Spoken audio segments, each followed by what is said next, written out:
Welcome, everyone. We are back with the turning points. I'm glad to have you, Versan, my friends. How are you doing today? I'm doing well, always. You're doing well. I'm doing well as well. I think we have a lot to talk today. The markets are extremely uncertain. If you have been following the crypto markets today, that was just an insane pump from BTC all the way to 90,000 and then instant dump, showing that price volatility is stronger than ever in the crypto markets. Versan, why don't you go ahead, share some thoughts? I think we had a funny comments to make. Well, I've noticed everybody keeps reposting this guy on X, Young Hoon Kim. This guy has an IQ of 276, and he stated, if you have a higher IQ, then you may be more likely to do or to hold XRP, I'm sorry. And the funny thing is, not long ago, he was saying the same about Bitcoin. Not long ago, he was saying the same about Dogecoin. So all I have to say is, you know, he's 7 years late. So I don't know what that says about our IQ. Nicely said, Versan. I think he failed to notice XRP when it was just 50 cents, and now he's just late to the party. And just a couple of weeks ago, he was talking about Doge. So I think that's just more distractions. And I think I would like to start perhaps talking about regulation. I think a lot of people are focusing on the price action. People are watching the charts. They are concerned that XRP dropped 5% on a daily candle, but they are missing what's happening, the real transformation that's happening behind the scenes, and that comes down to regulation. And usually it all comes down to regulation. Before major price spikes, I think it's going to happen first on the background. So we can talk about the Clarity Acts, the Genius Act as well. I think that's the trending topics in the United States. If I'm not mistaken, we're going to have the Senate is going to vote for the Clarity Act, I think within a week. Correct me if I am wrong. I'm very bad with dates, by the way. And I would like to make a comparison. So in the early 2000s, the US passed the Commodity Futures Modernization Act that was called back in 2000. And that was actually a big trigger for the derivatives markets. I remember hearing about Jim Rickards talk about this in one of his books. And a lot of people were definitely ignoring this because it seemed boring at first. However, this is what has triggered a massive explosion of capital towards the derivative markets in America. So we went from $100 trillion to over $600 trillion in a matter of 2 or 3 years from when this was approved. And I think this framework helped to reshape global finance and also position America ahead of the curve when it comes down to the derivatives markets. And what I see with the Clarity Acts right now is that this is giving crypto a clear structure. And I think this is also going to open the gates for massive amounts of liquidity to come towards regulated digital assets. But most importantly, they are giving now a clear definition of what it means to be a utility token. And XRP fits perfectly the description of what is to be a utility token. Now, when it comes down to BTC, that's a whole different story because BTC is about speculation, and XRP, of course, is not the only one that fits this new definition of digital assets. XLM is also on the pie. So I think we're going to have a massive transformation, and a lot of people are paying attention to the price. Honestly, right now, the last thing I am paying attention is about price. And I would love to hear your thoughts about the Clarity Act and how that's going to help reshape the future of digital assets in America. Yeah. First things first, I think it's important to note that something is going wrong with my YouTube channel. I've noticed even this stream was set to go live and it's been removed already. What else? What do you mean? We are not live on your YouTube channel? No. It was just removed. It just sent me a message right now saying the video has been deleted. I didn't do it. Also, a lot of my tweets and things I've been posting recently are being suppressed again. So I'm not sure what's really going on. Yeah, no, it's live now because I just clicked it. So we'll go ahead and fix that later on. My apologies, everybody, to derail from the conversation. Yeah, I think they got disconnected and now they are coming back. Yeah. Yeah, but it's not just that. Also, some of my posts on X, they typically get a lot of traction. And I've noticed that's just been slowing down. I'm not sure why, but it's happened before. I saw the same patterns before my YouTube channel got removed in 2021. But I haven't spoken about anything sensitive. So it's important to note that. Anyways, yeah, so there's just so much going on. The financial system is certainly at another tipping point. The Fed is intervening. You have aggressive central bank policies. You have all this geopolitical friction, and that's the Venezuela embargo with the oil. We're seeing China do the same thing. So basically what's interesting is that trillions of dollars are now beginning to be trapped in all of this. You have traditional currencies that are continuing to weaken because we keep printing. You have institutions talking about solutions that have already been predetermined. Anyways, to your point, we've been in a frenzy phase for a very long time, in a speculative phase. And I think this experimental phase is gradually coming to an end. And we're now moving to the infrastructure phase. And in this environment, you're going to see XRP and Stellar XLM, which have not been just tokens. They have been strategically engineered and positioned for more than a decade now to be the very tools to address the problems we've been talking about on this channel. So I'm thrilled to actually break this down piece by piece with you. I told you I was sick the other day, but I did everything I could to get better so I can hop on this call and discuss this with you. The Clarity Act is very complementary to the Genius Act in many different ways we don't have to talk about right now. But this regulatory uncertainty has been engineered from the beginning. It's now considered to be a roadblock, which ultimately has slowed down the adoption and public use case and even institutions. So the Clarity Act, though, is going to change the entire conversation as far as how the environment evolves, specifically XRP. This opens the doors for it to become a regulated financial tool, you could say, or instrument. And it also opens the doors for institutions like the CFTC to classify XRP as a commodity. And we talked about this years ago. We openly here on this podcast said that XRP would be a digital commodity eventually. Remember, Edo? So multiple times. Many times, exactly. So now we're seeing the legal frameworks that are similar to the same frameworks we have for gold and oil.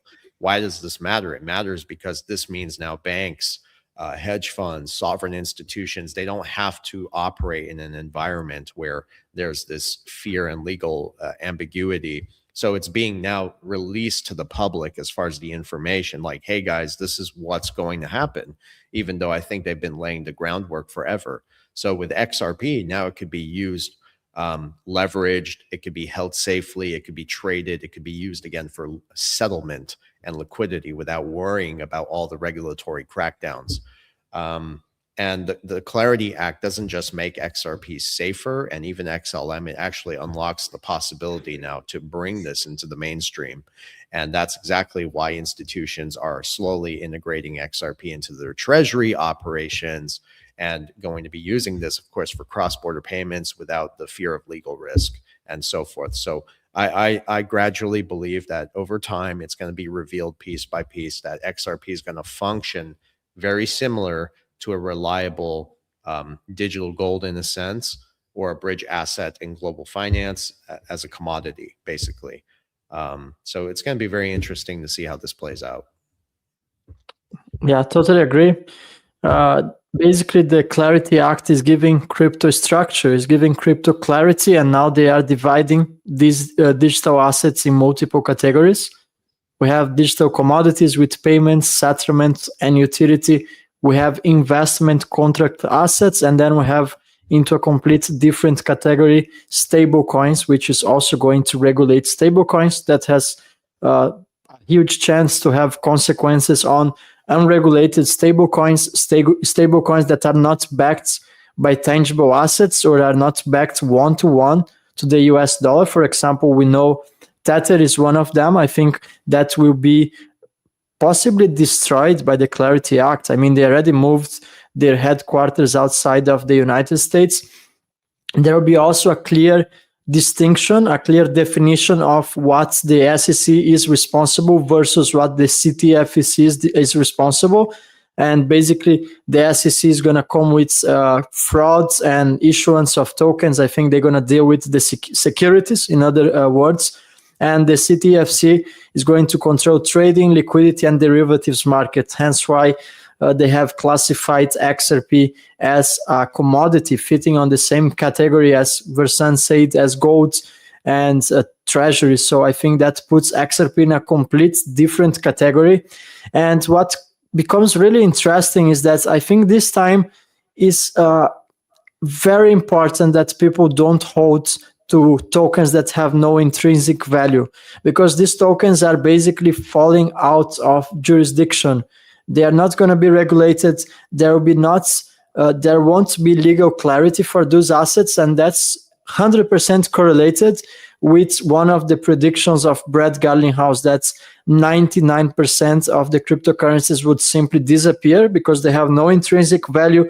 And right now, with a clear definition of what is an utility token, they have defined it as a mature blockchain that it's used sorry, my English today is not the best. So perfect, it's a mature blockchain with its native use case values comes from the utility, and that's precisely what the XRP ledger is about, and the native token XRP. So I think it's time that you need to minimize your exposure to the crypto markets in general, but you need to increase, that's not a financial advice, but increase your exposure to regulated digital assets. So how comes that in the practical way?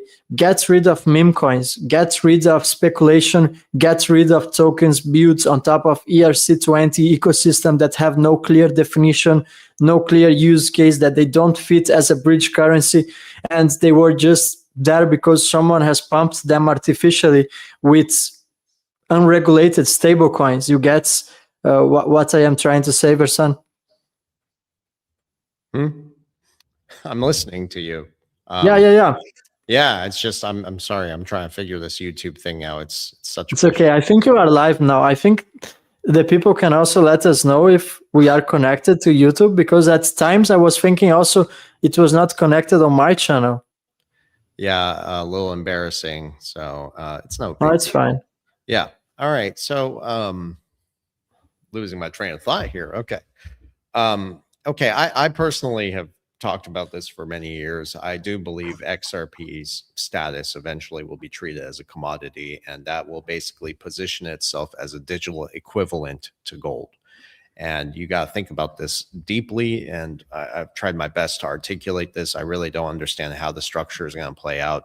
I think I can trend forecast it or anticipate it, but there's going to be an advantage that gold cannot match. And that is really speed and liquidity settlement for a digital era. And if you look at traditional gold, yeah, it has value, but it's heavy, it's slow to move. It's very cumbersome. It's not easy to move around. Same way people treat Bitcoin, even, they say you could carry it around, cross borders, so forth. But XRP, on the other hand, it kind of complements gold in many ways. I think it just is going to be treated differently because it is a bridge currency for different fiat currencies across the borders, across other financial systems.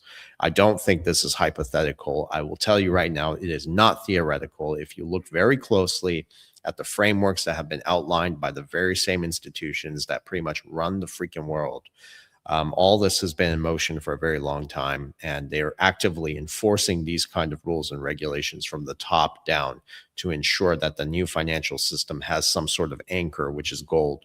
And if you look at the regulations, everything we've been covering over the years, everything that is gradually being released to the public and all the researchers are talking about these days, it's all about liquidity management. It's about settlement procedures. It's about transparency and auditing, which is very interesting.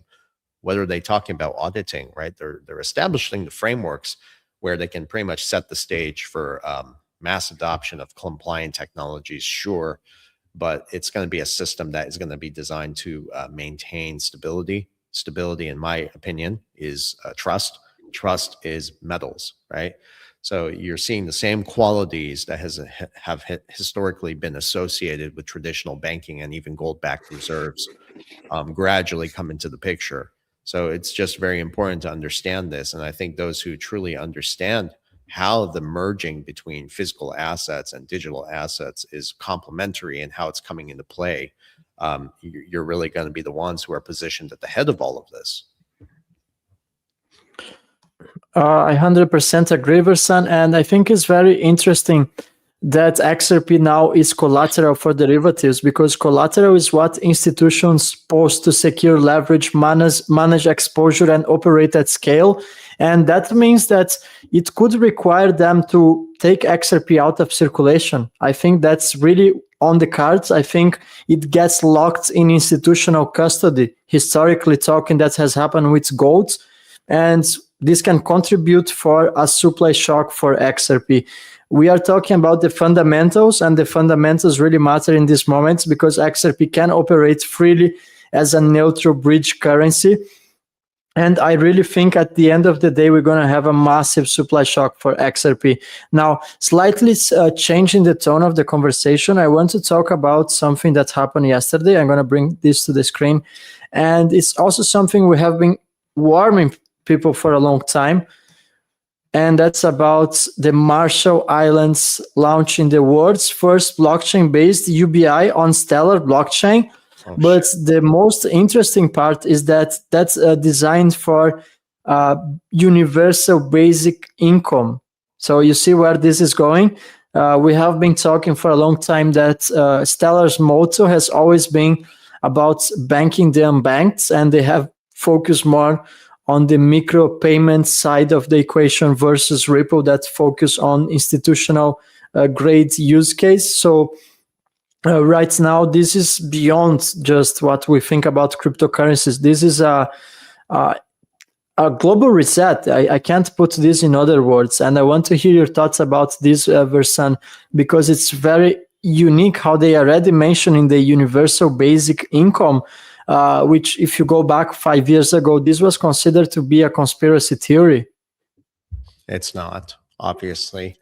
Banking the unbanked is pretty much their motto. And what I find very interesting, I used to talk about this a long time ago. If anyone remembers when XRP Lion attacked me, do you remember that, Edo?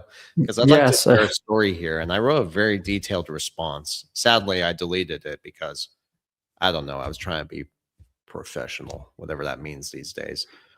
And I responded to him politely.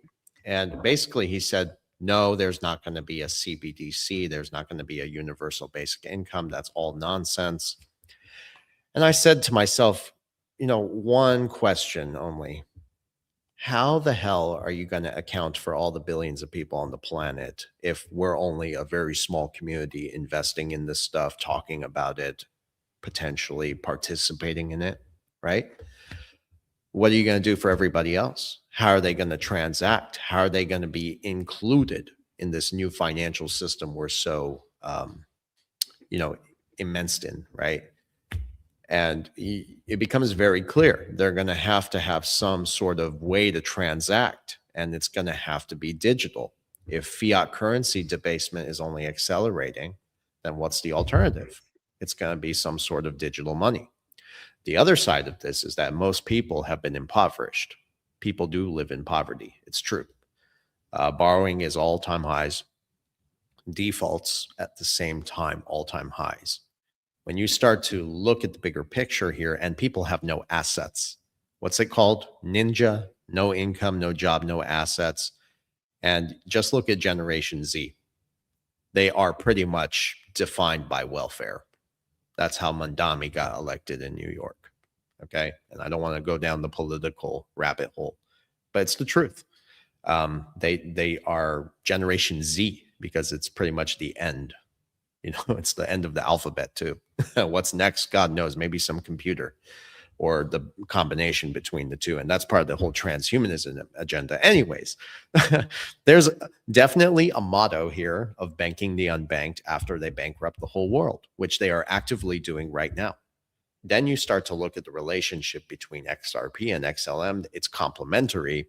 You have central bank money, you have retail money, and it's both digital. It's interesting because XLM functions very similar to XRP, but XLM is all about banking the unbanked, financial inclusion. It strengthens local economies. It empowers individuals, which is a bunch of bullshit, but you can make a lot of money by owning it and participating in it.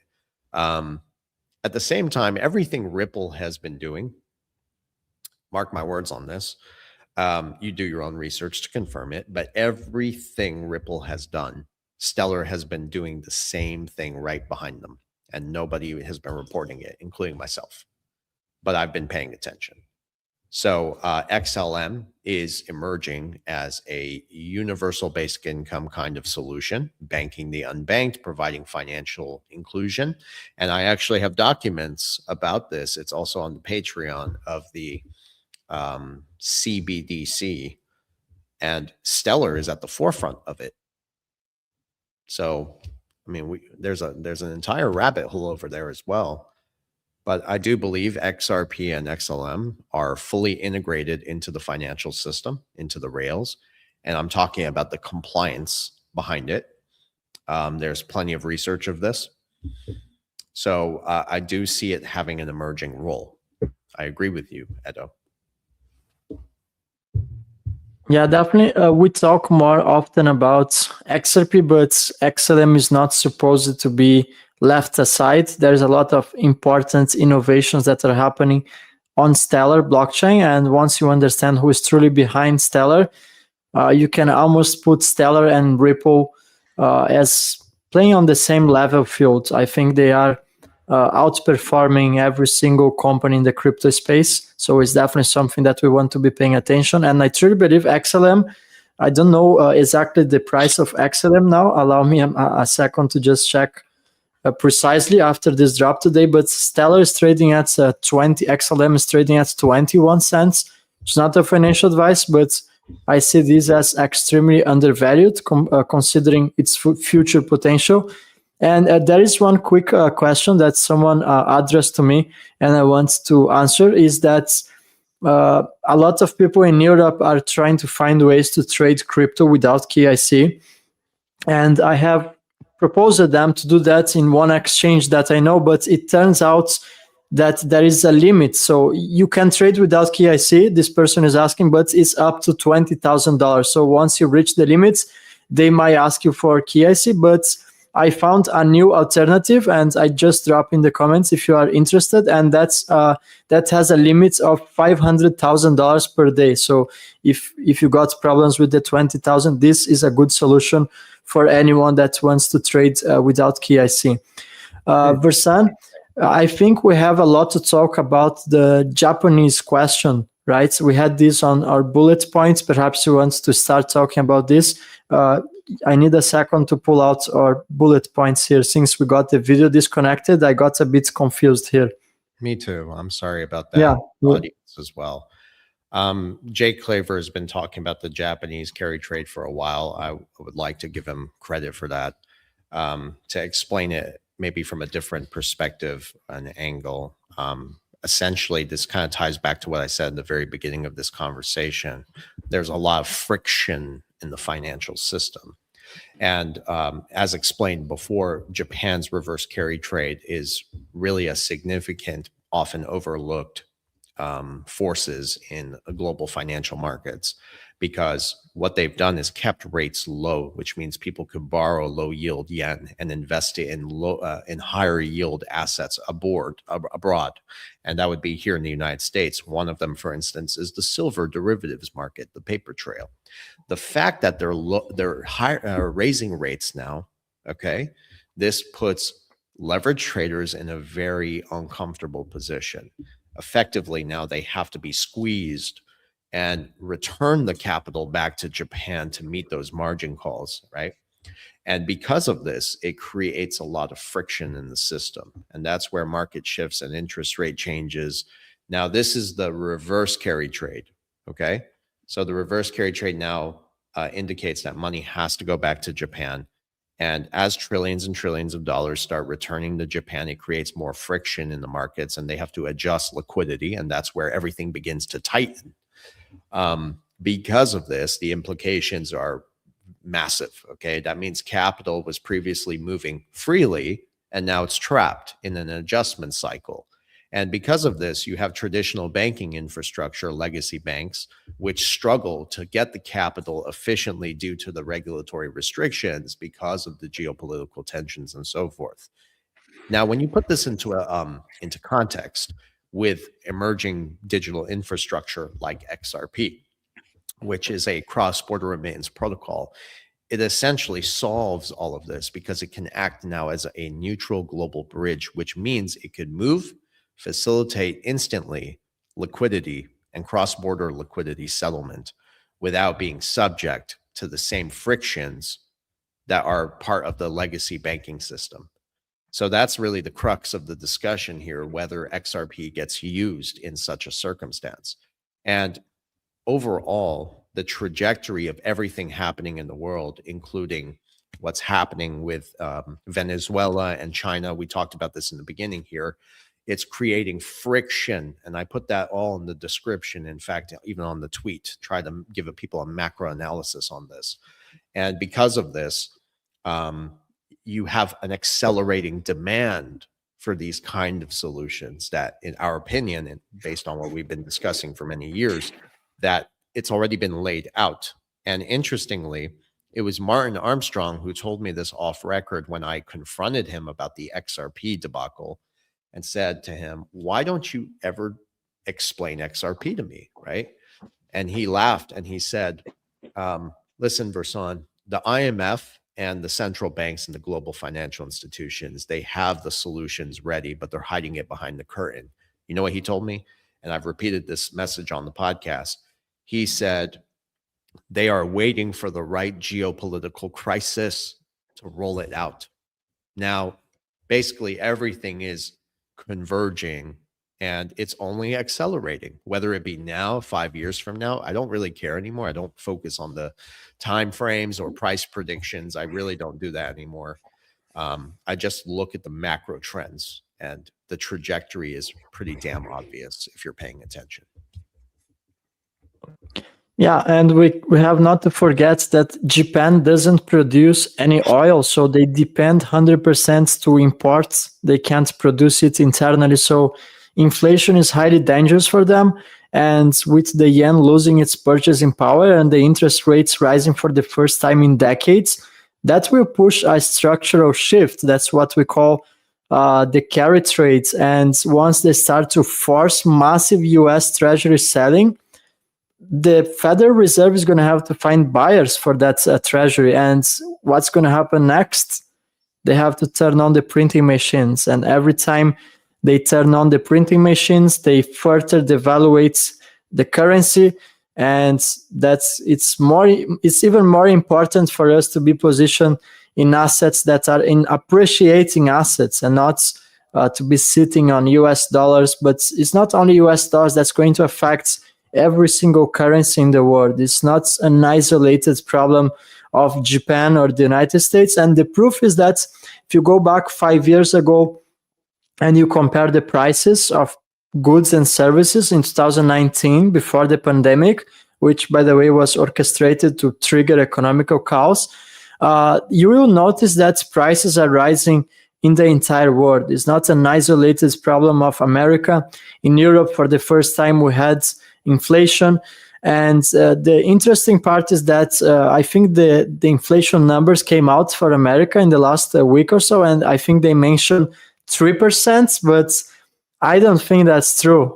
You guys in the comments that are based in the United States can let me know if you think that numbers are accurate, but I really have a feeling that we are not being told the truth about those numbers, because I can confirm that the situation in Europe keeps getting worse. And I know people are also I was just hearing the news about it. I'm Italian, by the way. I don't watch often the news from Italy, but it's funny because I was hearing that people are taking on credits and loans just to buy the Christmas gifts in Italy. Yeah, so this is happening. Same in America. Yeah. Oh, yeah. I was telling a story about this, I think last week, where the lady at the bank, I overheard her while I was filling out some paperwork, and she was saying, "It's that time of the year. You know, it's Christmas. I gotta borrow more money to buy gifts." Yeah, and by the way, Europeans don't have the same. They don't do it in the same way as an Americans with the debt. We are not a debt-based society to the same degree as America. But when you see that Europeans are now taking on loans to buy Christmas gifts, you really understand that the situation is degrading very quickly. And I'm sorry to tell you, but labor won't outpace inflation. I think you need to find appreciating assets just like XRP has outperformed inflation, gold has outperformed inflation, silver, but the economical situation just keeps getting worse, and this is a universal problem. And I truly believe that with artificial intelligence, all of this laid out simultaneously makes it the perfect storm for a global reset. Hence why we start to see news and articles about a universal income. That's how they prepare the subconscious minds of the masses. I mean, you take these words 5 years ago, CBDCs, universal basic income, digital IDs. This was all a conspiracy theory. And guess what? Now you start to pick it up from mainstream searches. You start to see that they're talking about this in Europe. They're talking about this in America. Just 2 weeks ago in Cyprus, I go out for a coffee, and guess what? There were no employees. I got a coffee prepared by a machine for the first time ever. I mean, this transformation is playing out in real time. I truly believe we yet don't see the real consequences in the jobs markets yet. I think this is the first phase. They are testing it out. But once this hits for real, I mean, once we truly have robots replacing human beings and we truly have artificial intelligence that's going to trigger massive layoffs, and that's happening, 100% is going to happen. Now, combine that with inflation, combine that with all of this perfect storm, and hence when I truly believe we're going to have blockchain technology playing a pivotal role on this global reset. It's not something that's going to happen overnight. I don't believe we're going to have perhaps the carry trades in the next week, XRP to $1,000. I don't think that's how that's going to play out, although I don't say that's impossible to happen, but I think that's going to be a gradual transformation that's going to happen in the next 2 or 3 years, and inevitably XRP's price has to follow this transformation, and that's how I think it's going to play out. Yeah, you're spot on. Give me 1 second here, guys. I'm sorry, trying to figure this shit out still. Okay. Well, no, to your point, you know, one of the also another thing to complement the carry trade becoming more friction in the system is the fact that we are debasing the currency of the investments that people are borrowing the yen from, and to invest it abroad. Remember, they're investing it here. And essentially, we're depreciating these assets because we keep debasing the currency as well because of money printing. Every time a central bank engages in money printing, the value of the cash is being eroded. So what does that naturally do? Again, these converging forces altogether, you have capital that's being pushed into scarce assets with intrinsic value. And I still believe gold and silver still are complementary monetary anchors, whether people see it or not. They have the historic role for this. They are treated as a store of value for the ones who know what the hell they're doing in this ecosystem. Like real investors, man, they know the value of gold and silver. They know the value of tangible assets, okay? It's pretty much the youth that doesn't really have a clue about any of this. And that's why raising awareness is essential now more than ever, because many are still unaware of the scale and the speed of how things are changing. And that includes the job market as well. What's very interesting is one of the forces that are really driving the debasement of currency and at the same time the evolution of currency is the fact that we are debasing everything, and that is essentially putting us in a situation where we need digital infrastructure that provides stability, right? But at the same time, it has to meet the criteria for the digital era. And essentially, I think this is what's really raising the discussion about digital asset-backed currencies, cryptos that are essentially backed by hard assets. And you could do this with blockchain. You really could. And that's all being done through fractionalization, tokenization. And again, the frameworks for institutional adoption outline this already. This is not coming from us. It's already been there.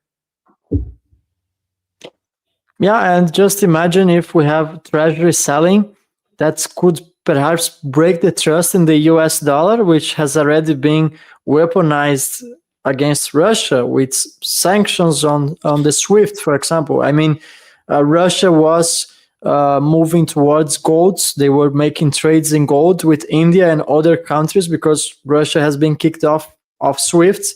So imagine breaking the trust in the US dollar means that there would be a demand for a new world reserve asset. And guess what? An asset that's not issued by any country, an asset that has no counterparty risk. Which asset fits that role? Well, that's XRP. That's exactly what XRP was designed. And that's why I think this transformation in the end of the day is going to ultimately be the trigger for XRP to emerge as a global reserve currency, ultimately replacing Nostro Vostro accounts. But as I said before, that's not something that happens overnight. Bersan, I think, let me check our bullet points here, because I don't know which one was supposed to be the next. And sorry, today we are a bit lost with this YouTube getting disconnected thing. It kind of messed up with our organization of the topics here. Yeah. I think the final topic was more likely precious metals, gold and silver. You want to make some comments on that? Because I see that gold keeps making new all-time highs. Yep. I love gold and silver. I've been talking about it for many years, and I've encouraged our audience, our listeners, to consistently be disciplined as far as every month, if you can, and anyone can do this that has income. You put a little bit aside for gold, a little bit aside for silver. You don't have to buy a full ounce. You can buy fractionalization of gold too. Sure, the premium is a bit higher, but nonetheless, you're protecting your currency, your purchasing power, the money you work so hard to earn. Okay, it's not fair that these unelected politicians get to subject, your purchasing power for how hard you work. And that's the problem. We're working harder and harder for less and less. I make very good money, but I've shared this with you privately and publicly here with the audience that I make good money, but even for me, I can feel the pinch, and that's not fair. It's not fair to anyone. And I'm not struggling, but if this kept going on and regulations were being stalled, it could eventually hurt all of us. It really could. So we're all being impacted by this. We're not different in any other way. We're all subject to the same rules. And if you look at what central banks are doing in major financial institutions, they're all stockpiling gold and even silver now. Okay. They're doing this because it's a hedge against the debasement of fiat currencies that they are responsible for. So it's rational to have some real physical assets, especially if we're going into a digital ecosystem with digital IDs and surveillance. Okay. That's the side people don't like to talk about in this ecosystem. Anytime I've spoken these facts, I've gotten attacked and I've lost support from my community, which is utter bullshit. If I'm here trying to present the facts to you that I'm not deciding them, they're already out there, I would expect everybody to do a little bit of due diligence and look into it diligently. Yes, there's going to be digital IDs. So having physical metals is outside the system. Do you understand? That's how important it is. So we understand that in the digital era, which we are being pushed into and we have no control over, you must participate so you have skin in the game. But if you look at physical assets, they're going to complement these digital currencies. We're treating it the other way around. Even here on this discussion, we're talking about how XRP can complement gold, right? Maybe it's the other way around. Gold can complement what XRP is built to do, be the bridge, but it's really gold. that is becoming the reserve asset and currency for the entire financial system. And you're going to have some sort of digital counterpart. I wrote an article about this on X the other day. I encourage everybody to read it. It's very short. It's engaging, but more importantly, it gets you to ask the right questions. Okay. I'm just going to flash this here for everyone to see. Yeah. All right. Yeah. Asset-backed digital currencies. Mark my words. I would say into 2026, as we approach the anniversary for this country, I think Trump and Judy Shelton explained this to me, including Andy Schectman, that they were going to back our debt to a degree with some physical assets, which would be gold, in my opinion. And if that is the case, then you're talking about a higher gold price, lowering rates. You're going to see a higher gold price. You need metals in your portfolio, whether it's 5%, 10%, doesn't matter. Yes, I'm all in an XRP as well. You know, been here from the beginning, I think. But I love the metals. I love the metals too. We are heavily invested on XRP. I think I can speak for both of us. And yes, central banks have been buying large sums of gold. They are the greatest net buyers of gold. It's kind of the opposite of what they did in the 80s and in the 90s. So I think they are really preparing for some big transformation in the financial system. Historically, it's always been like that. And you spoke about unelected politicians. Well, if you think the situation is bad in the United States, we are full of them. In Europe, these people have never been elected by anyone, yet they decide for us. They are taking decisions, and ultimately our only protection is to find the hedge against inflation. And so far, this hedge has been precious metals and a few selected group of digital assets. Versen, I wish you could share a video that you posted on your Instagram yesterday when they asked Christine Lagarde, president of the European Central Bank, if she thinks BTC is digital gold. I loved that video. If you have this on your hands, you could share here. And by the way, drop some questions. I think we can also take the final minutes. Today, the live will be a bit shorter. I told Versen before we start, it's more late at my time zone, so I was very tired. I already recorded multiple videos today, so perhaps you guys can also drop some questions. We're going to be happy to answer the questions. And by the way, I want to make a test because I see a lot of people say that my mic sometimes is too loud. I'm going to change the settings. It's just a button, and you guys tell me if this will improve the sound quality, because I do read the comments. And although I have bought a new mic recently, but I keep getting that it's too loud. So I think you're I just switched. I don't really know what these settings they really mean, but who knows? Maybe it got better. Let me know in the comments. I see you have something. Do you want me to bring to the screen, Versen? No, that was earlier. I just wanted. That was earlier. Article. Yeah. Yes. Listen, your quality of your sound is good. Okay, Edo, I can hear you. If somebody else can't hear you, it's most likely their audio. They say it's too loud. I don't know. I changed something now, and later I can watch the live and see what's better. I see what they're saying. And they're saying mine is too low now. I don't understand. Listen, a few questions I saw. What's the best hardware wallet? There's a few. I encourage you to have multiple hardware wallets. It's just another layer of security. Having a ledger still works. I know a lot of people have posted some negative things about it in the past. I think they're wrong. I've never been hacked. I've never had issues with it over 6 years now. I've looked into the people who have left negative comments. They have been reckless with their information. I think also you should have a separate phone that's not connected to AT&T, Verizon. You need a different cell phone, if you will, for all of this. Give me 1 second. Yeah, my mic's connected. I don't know what it's working good. It's working good. Yeah. So basically, Ledger's good. Descent is, well, it's pretty good too. It's more user friendly in my opinion. You can have a tangent. But the point is, I have one here. I'm using this Elipal with titanium plates. This is also working. It's a new one that I got recently. It's so far working good. so I've had one of those before, and I actually experienced an issue with it. Yeah, yeah. Interesting to know. Yeah, but see, I've heard different stories. People saying they've had issues with their descent. Probably the least is descent, but just have different wallets to protect your digital assets. There's nothing wrong with that. If you're investing a lot of money into XRP or other cryptocurrencies, you might as well spread that risk out, spread that security too. There's nothing wrong with it. Having Faraday bags are important. Yes, quant is a long-term hold. People ask me all the time why I don't talk about it. I do explain quant in my private sessions, which people can book on my website, where I discuss a variety of different topics and other complementary digital assets, their use case, and so forth.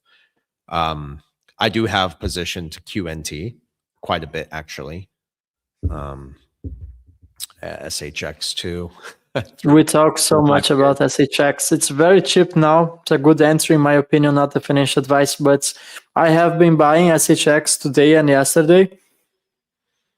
Somebody asked if XRP and XLM will go up together. I think they will. I once tweeted in 2022 how they mirror each other in many different ways. Their price movements were actually mirrored, and they were moving very simultaneously together. They're also being regulated by the very same institutions that are backing, Ripple and what Stellar are doing too. And they have a complementary relationship. So it only makes sense to, analyze like, hey, you know what, maybe when regulation is here, these two complement each other in many different ways, where they would be in synchronization as they go forward. So there is one question. Perhaps you can help me with that one. There are many, but what do you think about Ripple not allowed to hold more than 20% of XRP supply? I think that's because of the CTFC regulation. They have to fit XRP in the category of utility token. And I think there was some definition there that prevented one single entity to hold a large sum of tokens. So I think that's the case. And remember, the escrow is there for a reason. Don't fall for the narrative that the escrow is supposed to dump XRP on the markets. That's absolutely nuts. Yeah. We have made several videos about the escrow you can find in our channels. I think Versan once gave the best explanation of the escrow ever. I think he outperformed David Schwartz on that one, and he was very sick when we did that live streaming. You can find in the previous episodes of the Turning Points. That was fun. I couldn't believe it. I was like sick. I lost like 15 pounds, and I was explaining the escrow like this little, looked like bones back then. Now I'm all a little fat. Somebody asked about the why Ripple has to have a certain threshold, right? So under the Clarity Act framework, if you actually read it, and most people don't read it, they just kind of read the headline. It talks about how certain companies, in this case, we would say Ripple, have to keep some of its holdings below a specific percentage. And that's designed to avoid triggering a security classification. You see the difference? Because XRP was treated not as a security. So now they have to meet other criteria to not trigger the security classification. So it's all about housekeeping, you could say. And which could be a key factor in scaling this globally. Because remember, if this is going to be recognized by the International Monetary Fund, you have a few things that do need to play out. You already have the sovereign adoption, means global legitimacy. You have the Clarity Act now. You have the Genius Act, which complements the stable coins that are issued by Stellar and Ripple, et cetera, et cetera. So there are certain criteria that they have to meet in order to be recognized by the International Monetary Fund. And interestingly, the International Monetary Fund has been working with Ripple from the get-go. And we have a super chat question here about our thoughts on Flare and Flare versus XRP charts. I'm not following very closely the charts. And I do know briefly about Flare. I know also Flare is very well positioned on this ecosystem. They also work with tokenization of real world assets. And I think the most important thing that's happening behind the scenes is that they are contributing for XRP supply shock, because they have a staking on Flare, and every time someone stakes XRP on Flare, which is a rapid version of XRP, Flare then has to go and buy more XRP from the open markets. And I think the CEO is called Hugo, and I know he's very well positioned. He is very well connected in the crypto space. He's close to Ripple. So I see Flare in good eyes, but I have to be honest. I have never gone so deep on the Flare's rabbit hole, but I do know some credible people, like my good friend Karan. He has a YouTube channel and he mostly talk about Flare. So there must be a good reason why so many people, trustworthy people, are seeing Flare with good eyes. Do you want to make some comments about Flare, Versan?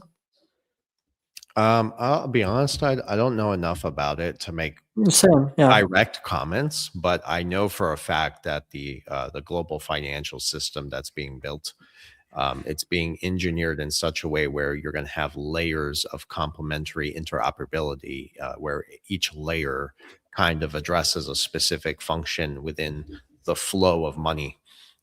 So Flare most likely will have a complementary relationship. I know who your friend is. He's very smart. He knows what he's doing. He does good research. We can bring him one time in the show. He can make some comments about Flare. Yeah, that'd be nice. I could learn something too from them.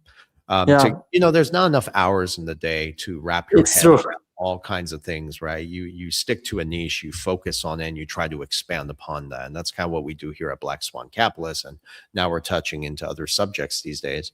But the thing in the crypto space is that if you try to learn everything about every project, you end up knowing nothing about anything. It's just like you can't split your attention to so many different projects. But of course, we can have a baseline of the projects that stand out, and that's what our research is based. And of course, when we spot something unique, we can then go with a more deep research.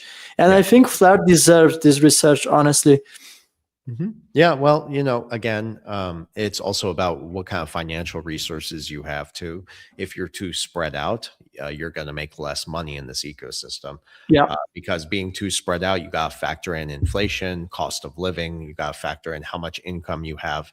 The rich people, they spread their assets around. So I'm right now kind of talking about ordinary people that have jobs, right? Anyways, to answer the Flare question. There are a lot of technologies in this ecosystem that are not really competing assets like some people would describe. They're complementary components of the same transformation. And that's how I would answer that kind of question. You have multiple layers, but you have one language of system, one system language. And I think that's how value is going to be moved in the digital age. Nicely said, Versan. I'm looking here some questions if we still have some time. I think we are at 53 minutes. Yeah, a few more questions. This is good. We should do a Q&A sometime. Yeah, it's nice. I love to interact with the audience. That'd be great. Let's make arrangements for that. I think that'd be fun. Are you going through questions? Yeah, I'm looking for some. Yeah. You're looking for good questions, right? I would like to be asked good questions. Yeah, I mean, there are a lot of good questions. I just don't try to pick questions that perhaps we already answered, like some questions about cold wallets. I see that they are repeated, and it's normal. People have a high interest for cold wallets, and that's good, especially with uncertainty times ahead in the crypto markets. I have made so many videos. I'm praising everyone to get a cold wallet. Yeah. What happens if someone buys 50% of supply and lose its keys? You will lose access to the funds. I mean, once you lose the keys, there's nothing you can do. Yeah. I saw a question here about... I have one for you, Versan. And I know you don't do price predictions, but Shit. do you think gold can hit $10,000 an ounce? Yes, of course. Yeah. Are you kidding me?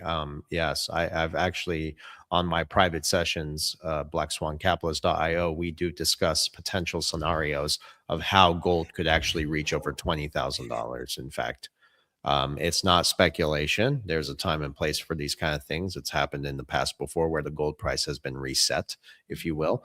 And if you look at the trajectory of everything we just talked about, including asset-backed digital currencies, including the fact that the IMF said we need tangible, real assets, and she's talking about gold. Um, Anchoring the new financial system as far as collateral, then you need to factor in the derivatives market, which is in the trillions, and all the leverage, and you need to factor in commodities. You need to factor in the fact that we're having a repricing of currencies. You got to factor in all these things. And I'm not a mathematician. I'm not going to do the math. But when you start to look at this and acknowledge what the banks have been talking about, the institutions, the powers that be, then yes, indeed, gold is secretly and quietly being bought up because of an inevitable reset of the gold price. And you're going to have a digital counterpart that will anchor that gold at a reset price. That's essentially what a currency reset is. It starts with gold. Even history shows this. So Thanks for your answer, Versan. yeah, Love to hear that. very true. I'm sure there are people out there like Andy Scheckman that could explain it far better than I did, but those are the facts. We can bring him on the show perhaps one day and he can explain. We have a question from someone. He always watches our live. I appreciate your question. It's Dutch Libertarian. Yeah. And he asks if we think XRP gets backed by gold in the future. I can perhaps start answering. I have made several videos in the past about this topic, and it's not technically impossible. Although I don't have a concrete answer, yes or no, but that's not impossible. Some people ruled it out as being completely out of reach, but perhaps through an algorithm stablecoin and SDRs, I truly believe that's a possibility in the future. We know that there will be an intersection between XRP and gold. I just can't tell you if it's going to be effectively backed by gold or if perhaps they're going to find a way to create link one to each other with this intersection of blockchain technology and precious metals. I want to add some thoughts on this one, Versan. Yeah, I love the whole gold conversation. Whenever I go on podcasts, I sometimes pray deep down inside that somebody's going to ask me more about gold for many different reasons. Gold has broken away from the dollar and from interest rates overall. It's decoupled from all of it. A lot of people look at this. Ido, are you single? Are you? No. Well, gold has decoupled from the dollar. That means it's decoupled officially from fiat currencies over the world. Okay. That to me is a signal that it's not just another rally. It's not just like I've reported before, gold running because it's anticipating central banks are going to print all this money, which is one mechanism, but it really is a structural revaluation of trust in the global financial system. And when you look at the dollar and you look at World War II and the Bretton Woods moment, that's when kind of confidence gradually evaporated from the financial system beforehand. And what did they do? They returned to gold. And now the dollar at this point, through corruption and unelected officials and probably the Jesuit order and God knows, okay, the US dollar has now become a victim of its own overuse. Okay, this is irresponsibility, endless borrowing, monetary expansion so the rich can get richer, we get poorer. Okay, this all ties into gold. Now, the silent shift, while all this has been going on, central banks, they know what's coming. The rich people, they know what's coming. Institutions and you and I and our community, we do know what's coming. So what we're doing is rebalancing our portfolio strategically.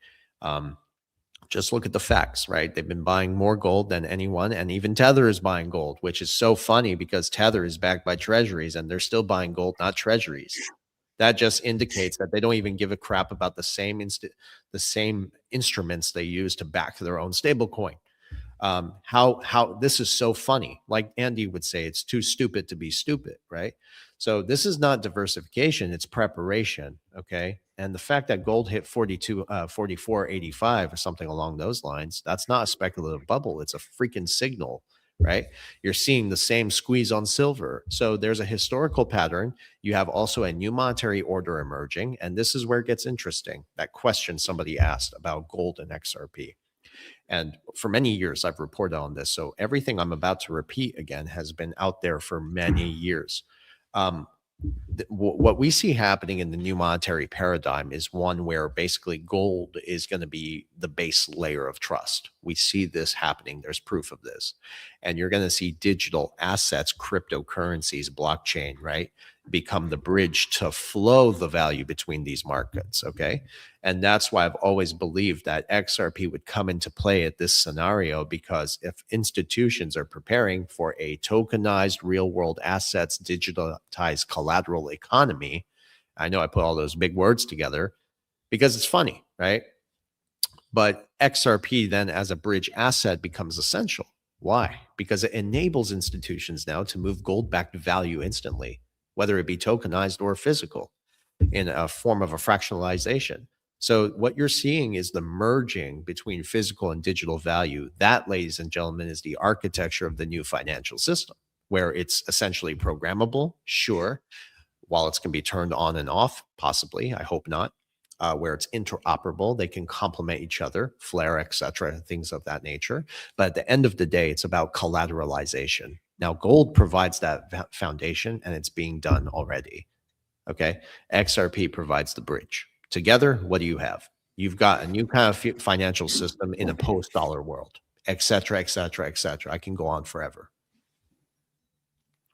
Nicely said, Versan. And I don't know about you and the audience in general, but I do have a strong feeling, not based on a lot of factual information, although factual information also supports this feeling, but that there is something big unfolding in these last 2 weeks of December, and I think could be perhaps the beginning of the global economical resets. I feel a lot of tension in the air. I don't know if I am the only one, but I think perhaps it's time for them to kickstart the global resets, and I don't know if that's going to happen through war, or I don't know if that's going to have a catastrophic event such as a cyber attack.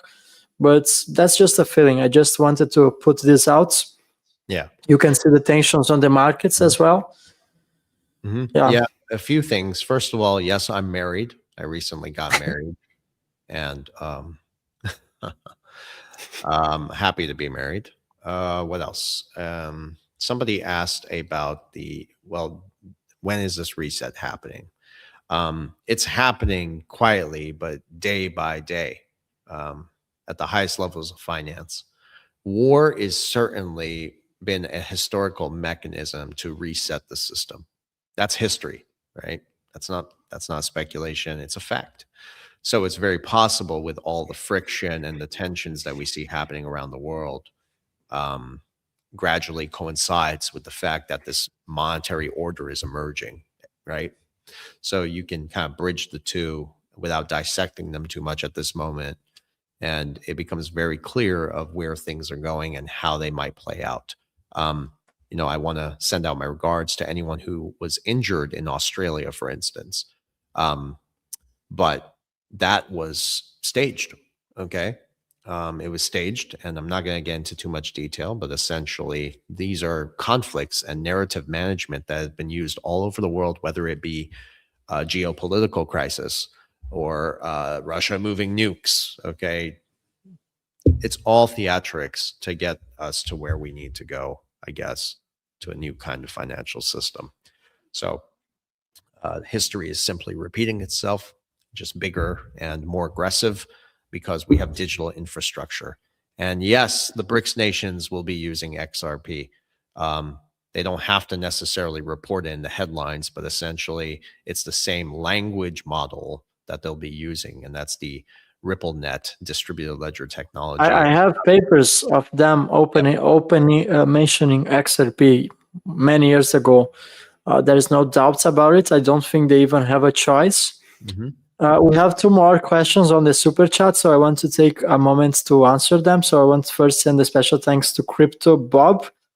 Always a pleasure, guys. Looking forward to that Mediterranean party in the future. I hope you are talking about the yachting party in Mykonos. gonna secure your invitation on the guest list. Hope Versan is coming from the United States. Yeah. And there is a final question here, which I lost. And it's a question for you, Versan, but I'm trying to find here on the... I found it.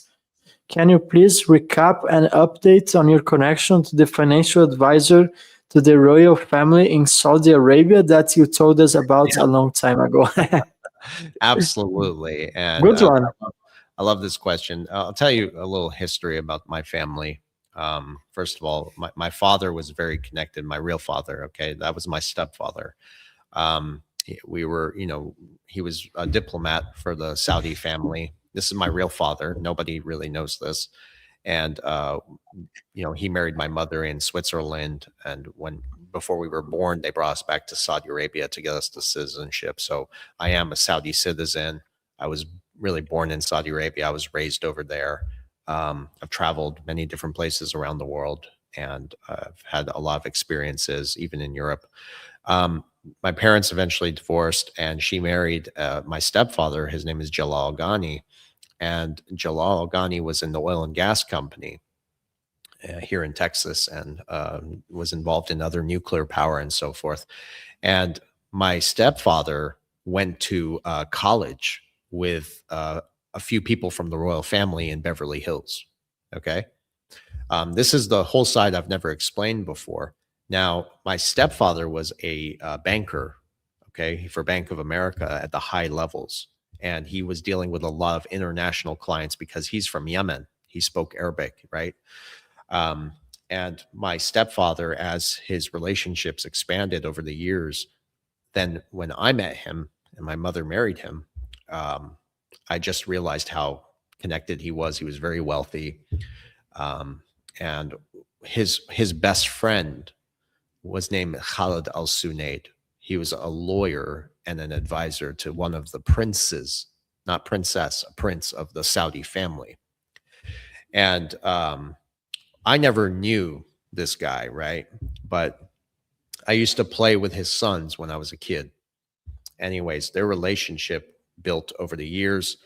And there was one time around 2018, we came to America. Now, 2018, my stepfather is in touch with him on a Skype call, right? People use Skype before 2020.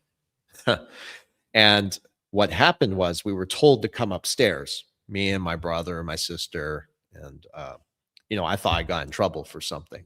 It's like, oh shit, what did I do now? We go upstairs, and, my stepfather says, listen to this. And Khalid is talking to Jalal, not me, about how Saudi Arabia was getting involved in Ripple. That's all. And I know for a fact that, what's his name? Mel Carmine. He twisted my words. He twisted the title. He kind of hyped it up. But that's really what happened. So we just heard about Ripple, and we didn't know anything about it, right? Then when we heard crypto, we started thinking, oh, okay, like Bitcoin and Ethereum. Vendel and I took some time to do some research, because technically from our end, we looked at this as inside information. We were like, huh, right? Because he's connected. We started researching Ripple, and we found out XRP, and we found out that nobody was talking about it. And I'm not kidding. 1 week later, Vendel and I do the research, and it became very, very clear that this was the new reserve currency for the digital ecosystem. And we had no idea about anything. We started researching this stuff. So that's the true story. We just got lucky, really. And from a spiritual standpoint, I do believe that I'm a believer in God, and I believe that God opens up doorways and paths, and you simply have to walk through it. And that's kind of been the trajectory of my life now. And I've been learning about this. And when I fully understood it in 2020, that's when the pandemic hit. I started teaching it. Okay. So that's what happened. But we didn't have inside information. We had to do a lot of research. We had to sacrifice so much time and energy to figure this shit out. I love this story, Versan, and I'm glad someone got to ask this question, because it's the first time I hear you talking about this in first hand. So it was definitely very interesting. And also Ripple has indeed partnered up with the Saudi Arabia government. Yeah. They do have a partnership. Yeah, yeah, precisely. But many more recent developments also unfolded. I remember a couple of months ago, I have seen it on the headlines again. Someone asked if I moved to Cyprus, and yes and no. I mean, I set up my tax residency there, and I need to spend 60 days in total. And I still live in Greece, but I spend like half and a half now. I go very often to Cyprus. Greece and Cyprus are very near, but I hope the tax authorities are not watching or live streaming. I'm just joking. I'm doing that in a legal way. And Versan, I think we can wrap up. We are about 1 hour and 10 minutes. Before the live, I told Versan, please, let's keep today 45 minutes. I'm tired. But then we just enter here. And actually, I enjoy to interact with our audience. So I don't feel so tired anymore. I feel good. But yeah, I want to send a special thanks to the audience. We read all of your comments. I don't know if Versan does it the same. I think he even answers to most of the comments, but we truly take a lot of time to see your comments.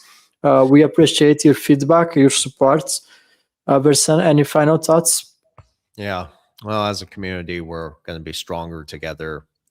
It felt good to kind of talk about that for a second, but listen, I've been on this journey with you all from the very beginning. Those who have been following us, I promise I continue my best to share just insights, perspectives, strategies, and pretty much try my best to guide you with what I'm doing with my own plan, my own strategy. So I'm not telling you something that I'm not already doing, because your success matters to me, because my success matters to my family as well.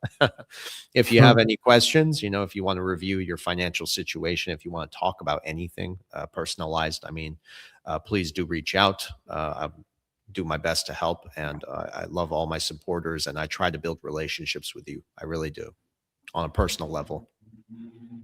Perfect. Yeah. Thank you, everyone.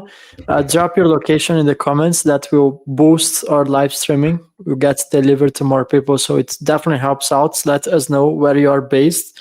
And yeah, thank you, everyone. We're going to see you next Monday. I know today we did an exception. It was supposed to be Monday, but we're going to do it next Monday. And perhaps we can take more time to answer some questions. I think this format works very well. Let's get Nathan back on next week. Yeah.